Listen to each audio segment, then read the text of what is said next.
part of the Press Play Podcast Network. Look up in the sky. It's a bird. It's a plane. This is Jason J. Lewis, the voice of Superman on Justice League Action. This is Mark Wade, writer of Superman Birthright. You're listening to the Krypton Report.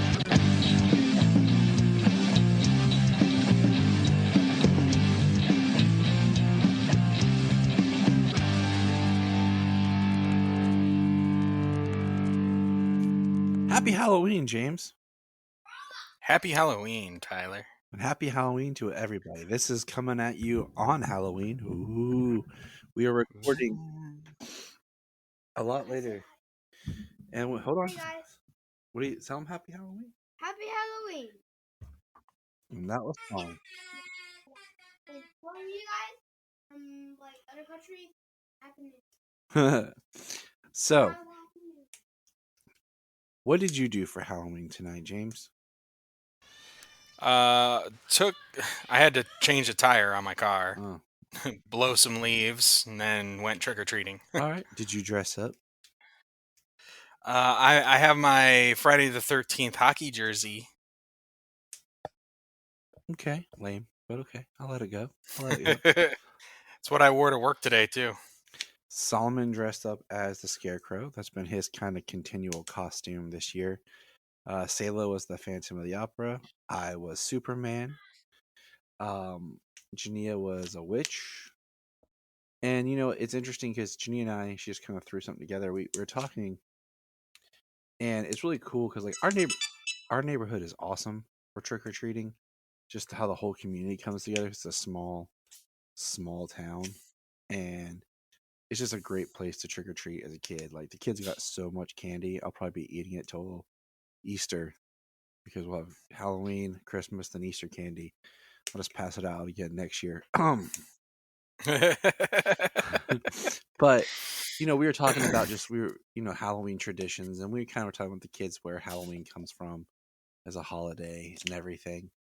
And, Jania was talking about how the Celtic and Gaelic calendar that October 31st was basically New Year's Eve.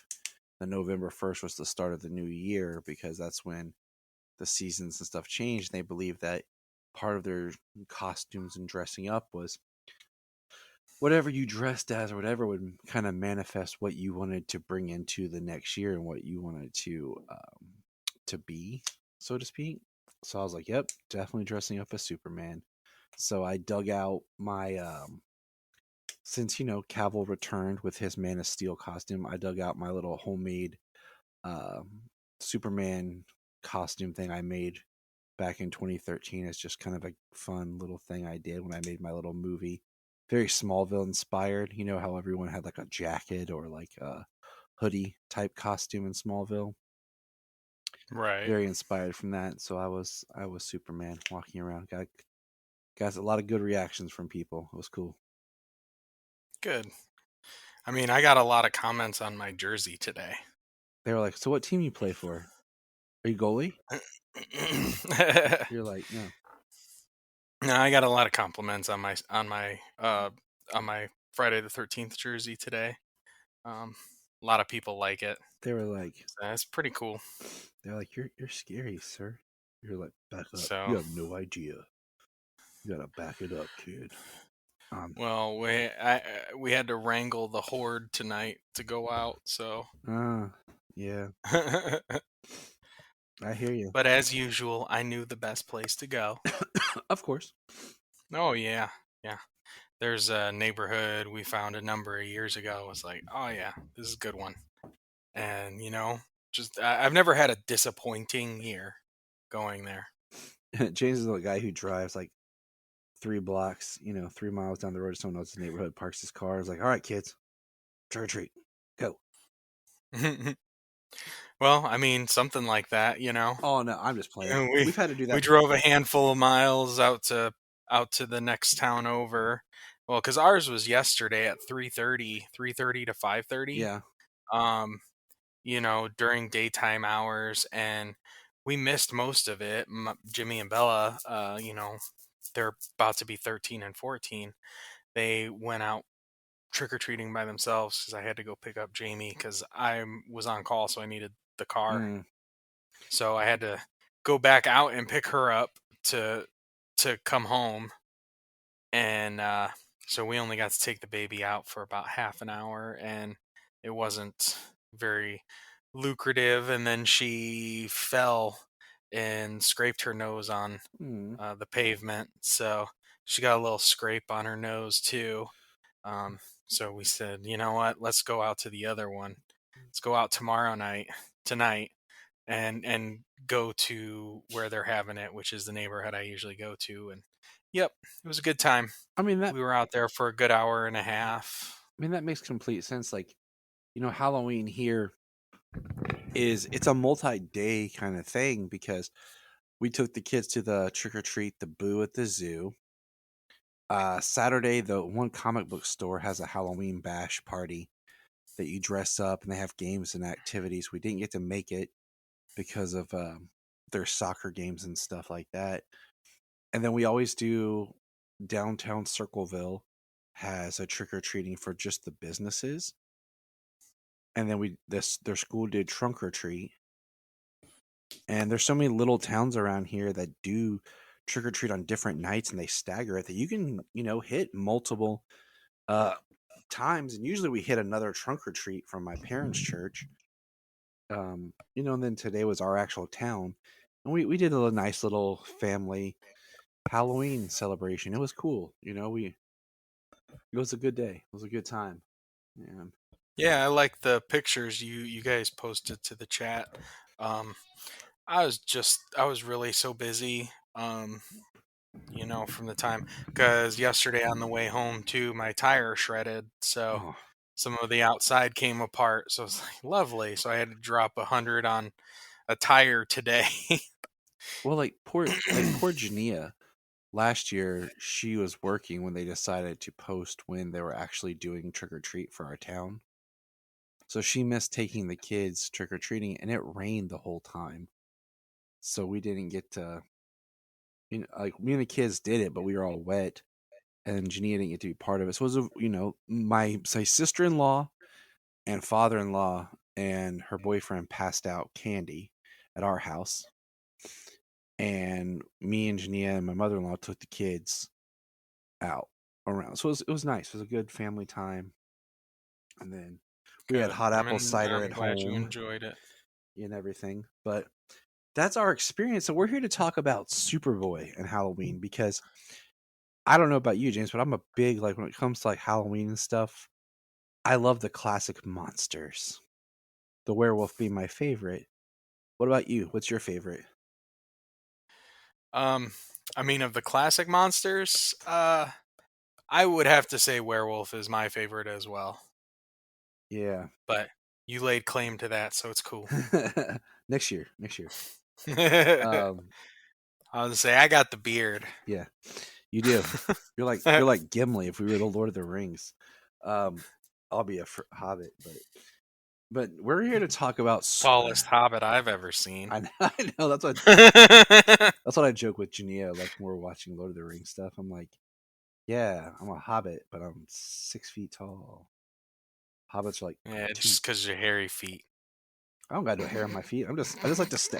I'm just like a homebody who just wants to eat and do stuff at home and not be bothered and be happy.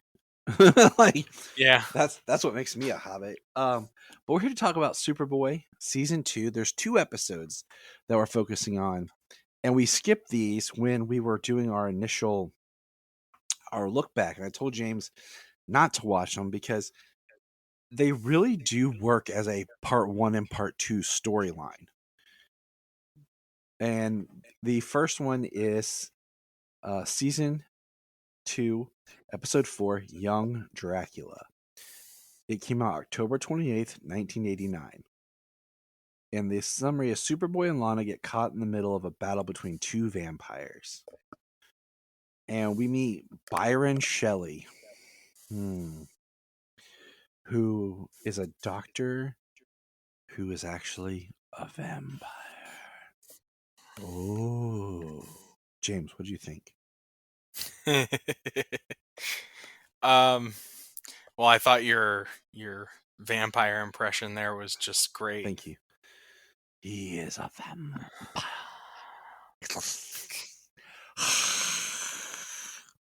That was my favorite part of this episode, when he's like in the car and the other vampire's turning it over and he's just like trying to like fang out. Yeah. I mean, watching them back to back like that, it is one story. We got Byron in both. I mean, it's interesting. You know what I mean? Like you got the vampire who's a doctor, who doesn't want to hurt people. I will. Um, So let's set this up. So the episode has this opening kind of incident where Clark and Andy are walking, and they're talking, and a metal rafter falls, and Clark pushes Andy out of the way, and he gets hit by it, and he has to play like he's hurt enough, and they take him to the doctor, and of course Byron's the doctor. And what I found interesting is when they hook Clark up to the machine to like do his x-ray, and like they take off his glasses, Clark's just trying to hide his face so that Andy don't see, is the sound effect for the machine sounds very like old monster style, like Frankenstein electrodes, very Right. and I thought that was kind of funny.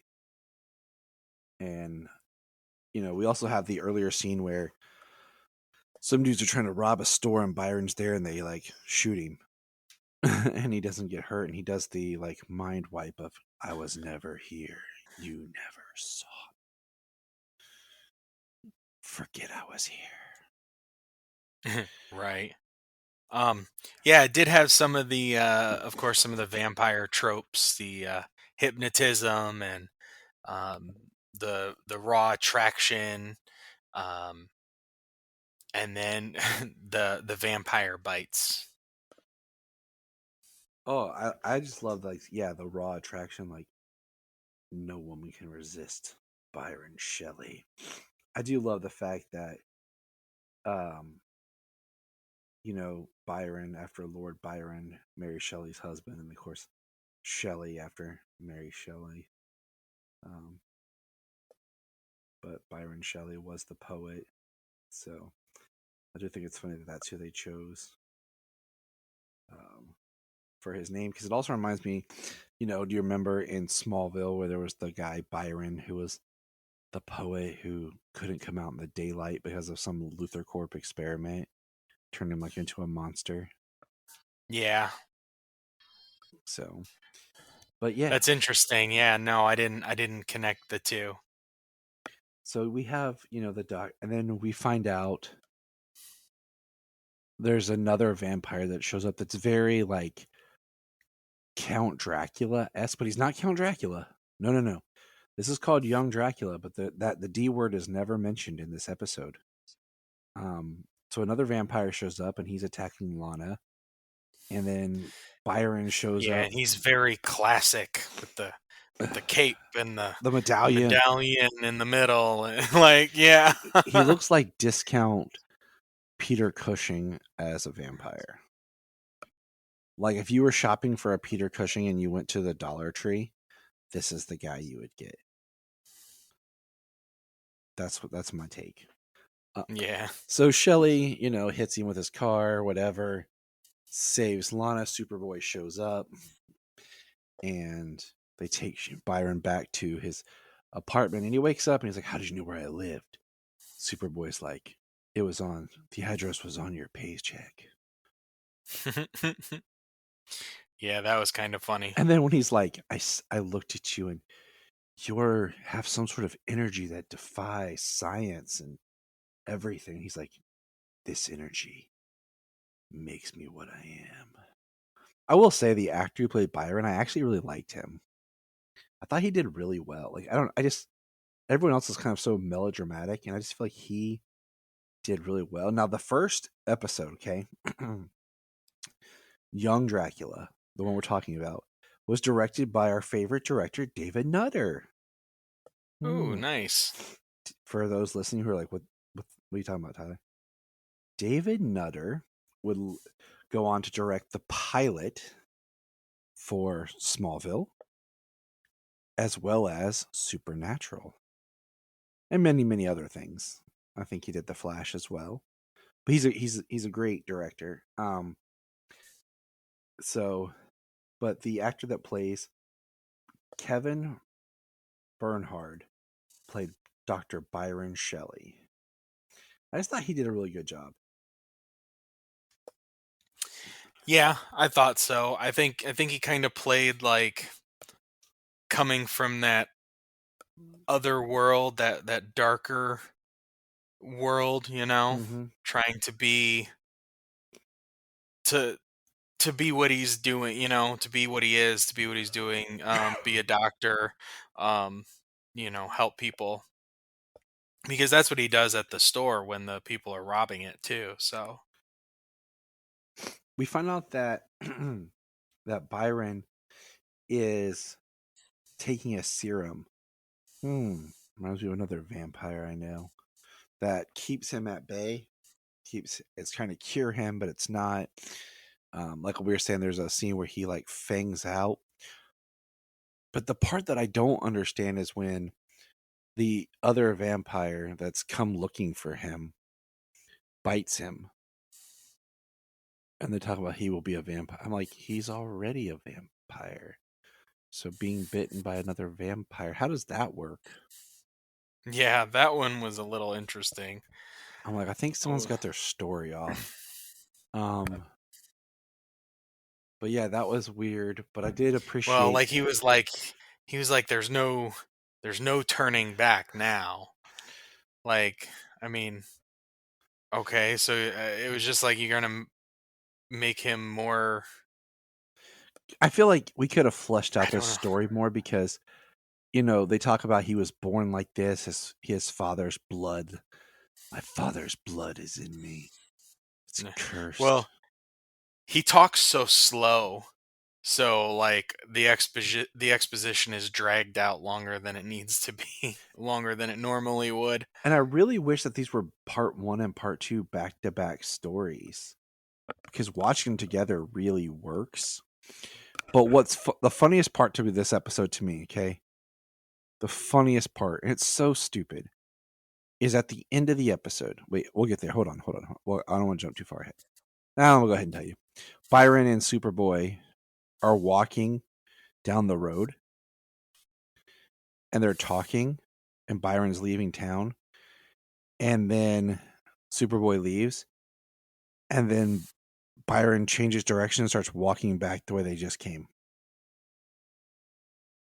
Does he? And then he starts thumbing. Like, it's such a weird, with the way the camera flips, he starts thumbing and gets picked up by a lady who cuts her finger and has a little bit of blood.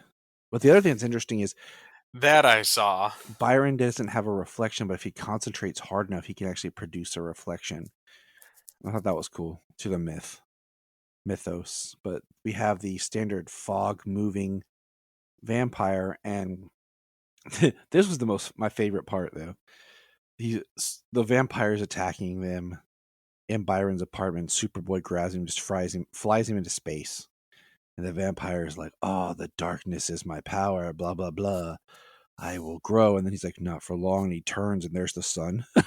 And the vampire's just like, the sun. I was like, yeah, that was hilarious. I was like, well, like he's like, you cannot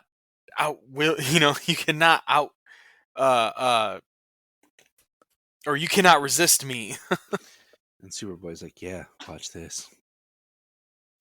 So that's young Dracula. So like I said, it ends with Byron's got to move on. And then Run Dracula Run, season 2, episode 16. So we have a 10 episode gap. It was February of 90.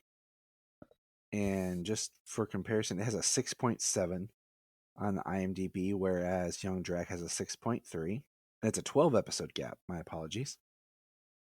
And it starts basically where Byron is jumped, and these druggies think that he has drugs, and they steal his serum. he calls Lana to tell Superboy he's losing control. Lana goes to investigate, and Byron actually becomes now the antagonist. He is the villain. He turns Lana, and he's got some great 80s clothes and pants and cowboy boots. Right. Well, he in the first one he talks about a serum treating the vampirism like a disease. So with his serum, he can, like Blade, curb his bloodlust and like walk around in the day and all that type of stuff. Yeah, and now he doesn't have it. So what's he gonna do? But turn Lana. Dun dun dun. And then Superboy tries to help her. They overpower him, and my favorite thing is like when they put Superboy in the coffin, and they like nail him into the coffin, and Byron reaches out to the because his father is coming for him. His father wants to meet him. He's been on the run from his father, and then we find out Superboy is faking it, and we get the cheese. Like, I don't know about you, but I'm not a huge fan of just like the idea that the cross repels the vampire if you just cross two things together.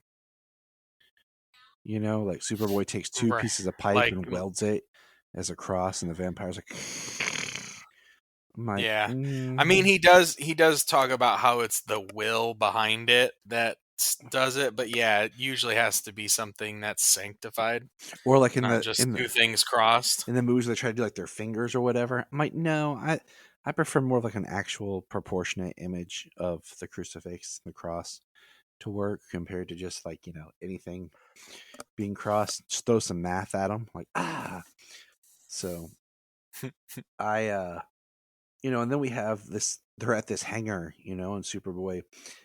Andy shows up. Andy tries to go to the police. The police don't believe him. Of course not. And he shows up to help, and he goes after to try to stop Lana. And Andy's got the serum. And they're in this hangar, and this jet shows up.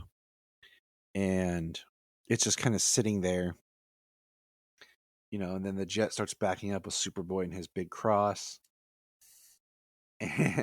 And he gives Byron the serum, and Byron starts to come back around as himself, and he's like, "Oh, Super, I'm sorry." And he's like, "It's okay, Byron." And he's like, "My serum will heal you both. You won't be vampires anymore." Yeah, they've only been bit once. He's like, "You've not fully turned." And then at the end, they're like, "Byron, who's your father?" And he's like, "The Prince of Darkness, Count Dracula."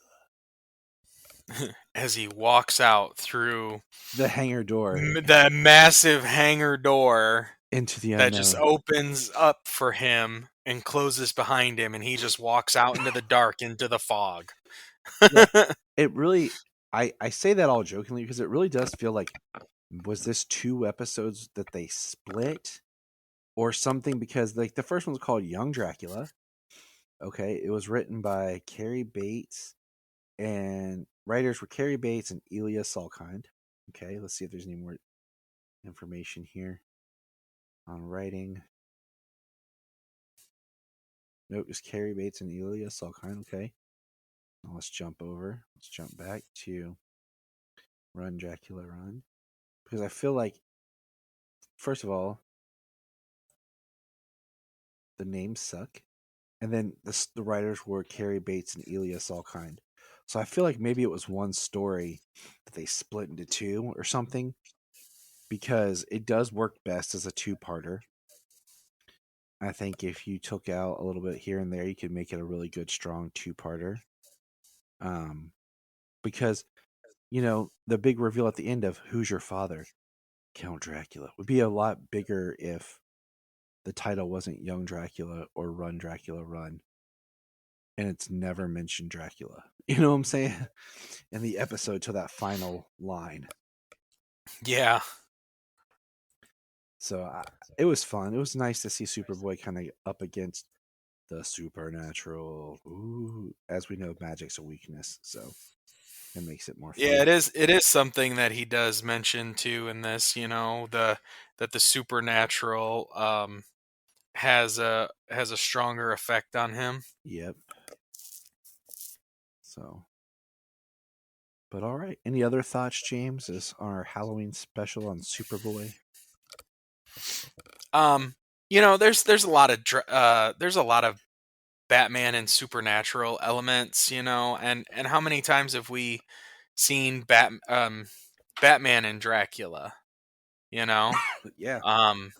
So like just to have it kind of transferred over to Superman, those supernatural elements, the different forms of magic that he comes into contact with, it's I'm glad that you held off, you had me hold off on watching these, because you did tell me to skip them. Yep. And I kind of just did, you know what I mean? I didn't question. I was like, yeah, sure, fine, you know what I mean? You're like, Tyler's not going to steer me wrong.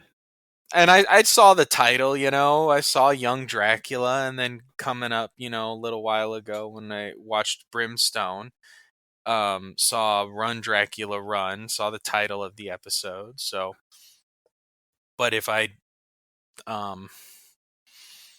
had seen them like earlier, it'd have been like, oh, that's kind of cool. I'm glad it was a two-parter. I'm glad that they brought that the same actor was back. It does. Yeah. I wonder what kind of behind the scenes it was. We know that when these shows are produced, like, especially at the time, like, they were filmed and then sometimes aired in different orders. I'm going to tell you right now, I feel almost as if they filmed these two back to back or at the same time and then just cut them up and split them, because with the way the syndication and the way the shows work, having that actor guest star in 2 episodes spread out, I don't think would work for his schedule. I just call it a feeling. Right. Very strong possibility, yeah. No, it was really cool. I was happy to watch this. It fit right into all the Halloween themed stuff that I've been watching all month long and longer. So, I was happy to do it. Yeah. It was an interesting couple of episodes. It was kind of funny though how we also had Lana biting Clark again. Like, we know that from the vampire episode of Smallville. Yeah, I didn't even think about that. Where Lana's in the sorority and then she bites Clark. I didn't watch that this year. Like, it was usually I do as part of like my last week of Halloween, because it's actually a legit Halloween episode of Smallville and Superman and Halloween, Yeah, when he actually, one of the very only times he wears a mask. Yeah. It works. That is funny. Because he almost never, ever wears a mask in that show. That was a good observation, James. So, yeah, I saw that. I was like, oh, look at that. All right. Well, hey, that's Halloween from us. Hope you guys had a great time, got lots of candy and treats, and we're safe. And remember, have a happy and safe Halloween.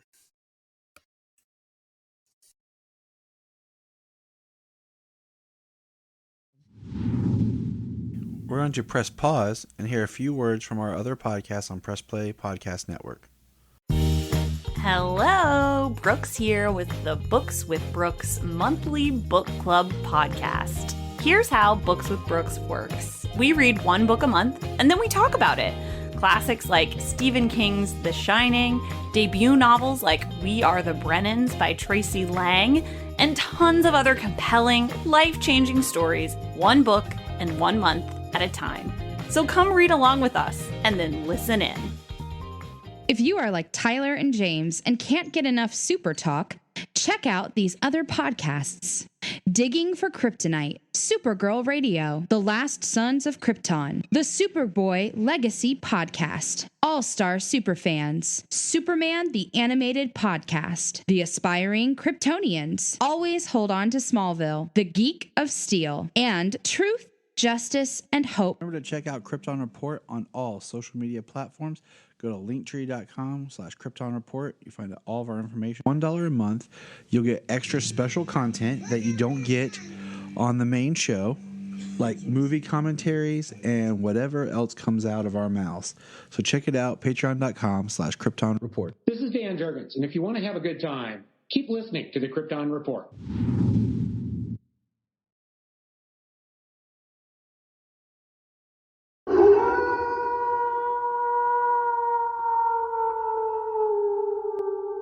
Hey everybody, this is a Halloween special for me on Superboy and the Werewolf.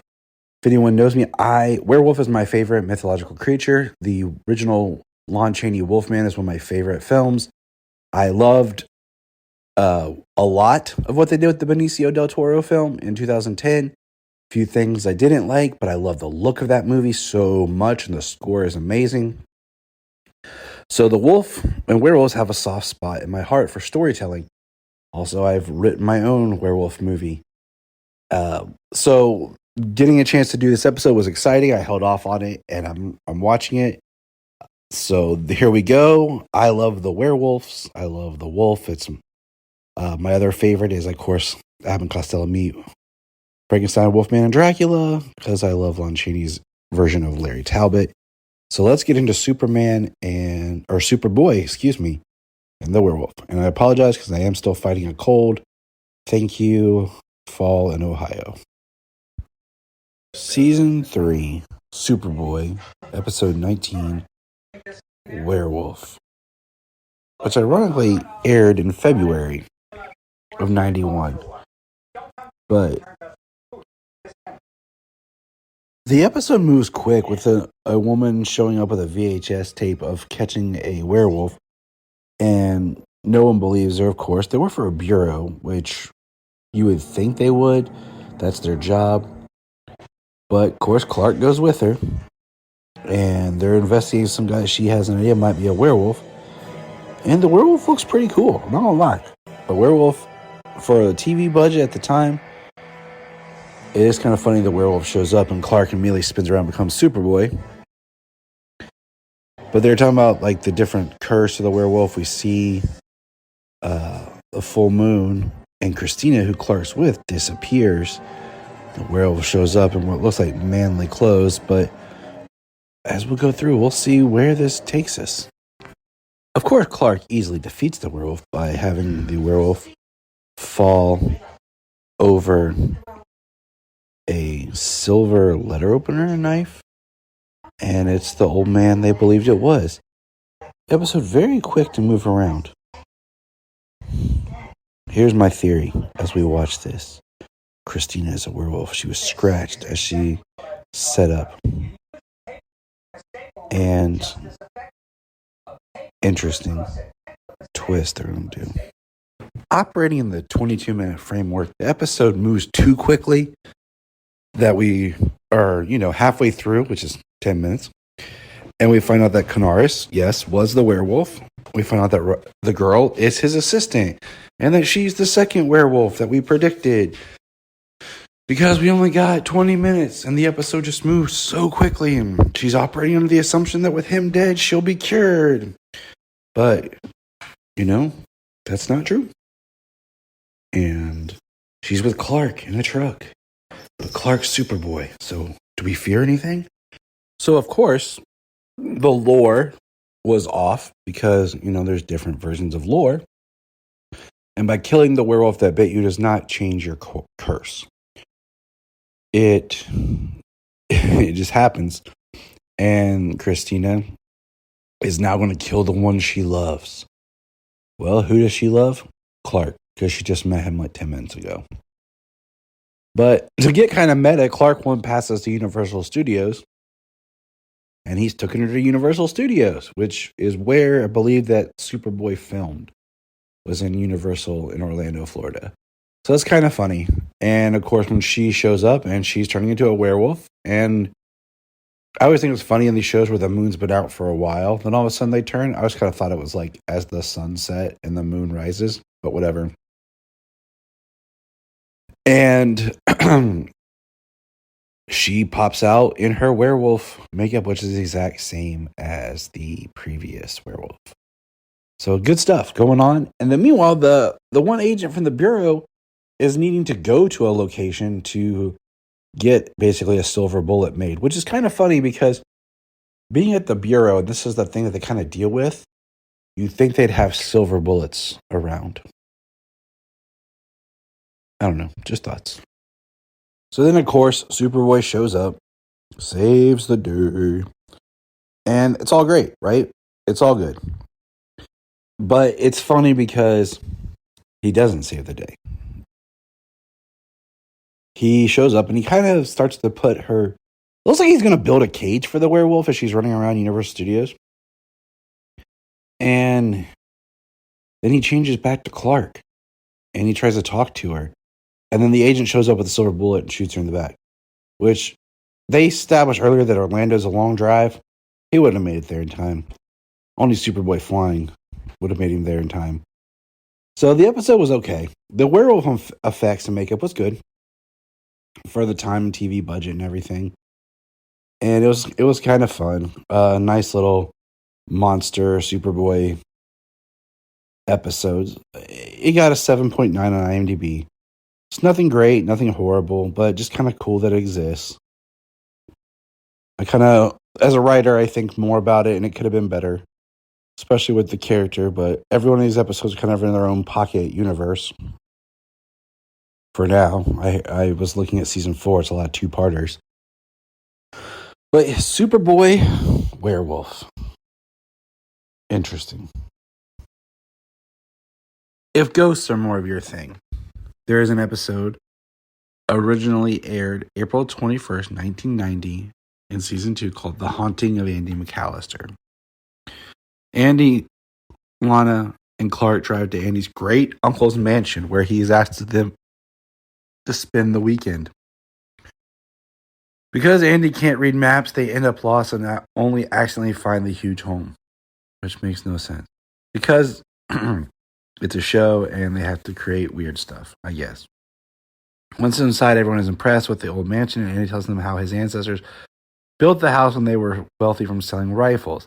The last 50 years, his distant relative was a sheriff out of the Old West, spent his entire fortune building more and more rooms onto the house, and for some reason was terrified that the outlaws he killed would return to haunt them. The home was full of secret passageways and trap doors. One of them, Clark, falls through. Meanwhile, Andy playfully shoots an antique rifle, creating a mysterious rift into another dimensional plane, allowing evil spirits from the past to escape, including Billy the Kid, who plans to kill Andy as revenge for the imprisonment in the other dimension. It's fun. It's interesting.